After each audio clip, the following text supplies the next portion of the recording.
আসসালামু আলাইকুম। আমি দেশের কিছু এলাকাতে নিম্ন আদালত অর্থাৎ জেলার যে আদালতগুলো আছে কিছু এলাকাতে সেখানে ঘেরাও হয়েছে, এই ধরনের ডিস্টার্বিং খবর পেয়েছি।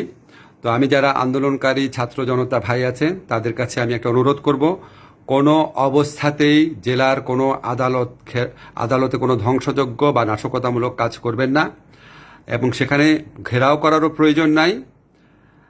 আমি যতদূর জানি, আমি আপনাদের কনফার্ম করছি, ছাত্র জনতার পক্ষ থেকে যেই প্রত্যাশাটা ছিল সেটা হচ্ছে উচ্চ আদালতের, সুপ্রিম কোর্টের চিফ জাস্টিস এবং অন্যান্য কিছু জাজের পদত্যাগের ব্যাপারে। নিম্ন আদালতের ব্যাপারে তাদের কোনো কর্মসূচি নাই, এবং এটা ভুল করে বা না জেনেই কেউ বলে দিতে পারে, কিন্তু আমি আপনাদের কনফার্ম করছি এই ধরনের কোনো কর্মসূচি অ্যাটলিস্ট আপাতত নাই। আপনারা কোনো অবস্থাতেই নিম্ন আদালতের কোনো রকম ক্ষতি করবেন না। এই সমস্ত এত কিছু এই পরিস্থিতির মধ্যেও তারা কাজ করে তারা আপনাদেরকে সেবা দেওয়ার চেষ্টা করছেন। অতীতে যে ভুল ভ্রান্তি কিছু জায়গায় হয়েছে সেটার থেকে তারা বের হয়ে আসবেন, এবং সেটা তারা আমি আপনাদেরকে আইন মন্ত্রণালয়ের যে দায়িত্বপ্রাপ্ত উপদেষ্টা হিসেবে বলছি, সেরকম নিশ্চয়তা তারা দিয়েছেন।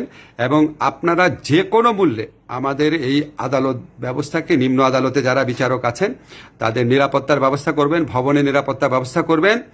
যারা উচ্ছৃঙ্খল জনতা আছে তাদেরকে বুঝিয়ে শান্ত করবেন।